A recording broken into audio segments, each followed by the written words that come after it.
ایک بادشاہ کی 3 بیٹیاں تھیں جن کا نام شہزادی زنیرہ، شہزادی فیروزہ اور شہزادی عالیہ تھا۔ وہ تینوں بہت ہی خوبصورت تھیں۔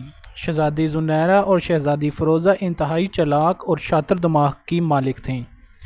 وہ دونوں ہر وقت کوئی نہ کوئی چال چلنے کی سازش میں رہتی تھیں، لیکن شہزادی عالیہ انتہائی خوبصورت ہونے کے ساتھ ساتھ انتہائی حاضر دماغ اور سمجھدار لڑکی تھی۔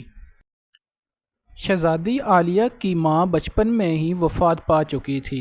اس کی ماں کی وفات کے 1 سال بعد ہی بادشاہ نے دوسری شادی کر لی تھی۔ عالیہ کی سوتیلی ماں بہت ہی ظالم اور جابر تھی۔ وہ عالیہ سے بالکل بھی اچھا سلوک نہیں کرتی تھی، جس کی وجہ سے عالیہ ہر وقت ڈری سہمی رہتی تھی۔ اب عالیہ کی ایک کی جگہ 2 بہنیں اور تھیں، جبکہ ان کی سوتیلی ماں اپنی دونوں بیٹیوں کو بڑے لاڈ پیار سے رکھتی تھی۔ ان کی ہر ضد اور ہر فرمائش پر وقت پوری کی جاتی تھی۔ وقت گزرنے کے ساتھ ساتھ تینوں بیٹیاں بڑی ہو گئیں اور عالیہ کی ماں کا رویہ اس کے ساتھ انتہائی ظالمانہ ہوتا گیا۔ وہ عالیہ سے گھر کا سارا کام کاج کرواتی، کھانا پکواتی، صاف صفائی کرواتی۔ وہ اپنی دونوں بیٹیوں کو اسکول پڑھنے کے لیے بھیجتی، جبکہ عالیہ گھر کے کاموں میں سارا دن مصروف رہتی۔ وہ دونوں اسکول سے آ کر عالیہ پر رعب جماتی، اسے برا بھلا کہتی۔ وہ چپ چاپ ان کی باتیں برداشت کرتی اور رو کر آنکھیں صاف کر لیتی، لیکن ان پر یا ان کی ماں پر عالیہ کے آنسوؤں کا کوئی فرق نہ پڑتا۔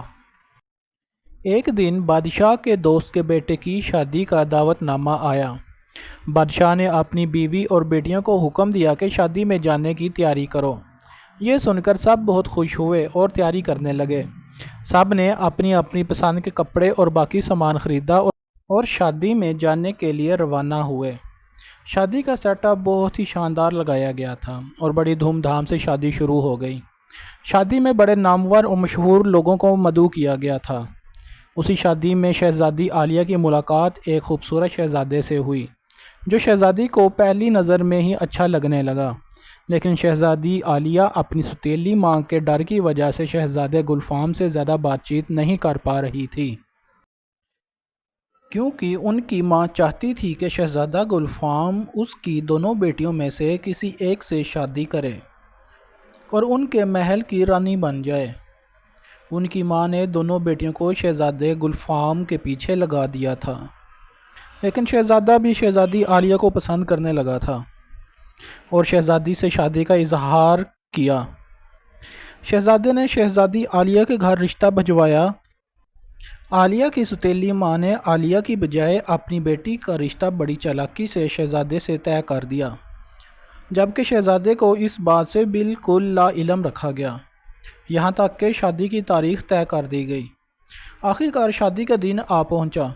شہزادہ بڑا سج دھج کر گھوڑے پر سوار ہوا اور محل آ پہنچا۔ عالیہ کی ماں نے اسے چالاکی سے ایک کمرے میں بند کر دیا اور اپنی بیٹی کو دلہن بنا کر گھونگھٹ میں سٹیج پر بٹھا دیا تاکہ شہزادے کو حقیقت کا پتہ نہ چل سکے۔ پھر اچانک سے محل میں شور مچ گیا کہ محل میں ایک خوفناک سانپ گھس آیا ہے۔ درباری سانپ کو ڈھونڈنے لگے۔ ڈھونڈتے ڈھونڈتے وہ شہزادی عالیہ کے کمرے کے قریب سے گزرے تو انہیں شہزادی کے چیخنے کی آواز سنائی دی۔ انہوں نے ایک کمرہ کھول کر دیکھا تو شہزادی عالیہ اندر قید تھیں۔ وہ شہزادی کو محل کے اندر بادشاہ کے پاس لے گئے۔ شہزادی نے اپنے والد سے سارا ماجرا بیان کیا۔ بادشاہ انتہائی جلال میں آ گیا۔ اس نے کھڑے کھڑے اپنی بیوی کو محل سے نکل جانے کا حکم دیا، پھر دھوم دھام سے اپنی بیٹی کی شادی شہزادے گلفام سے کروا دی۔ یوں برائی اپنے انجام کو پہنچی۔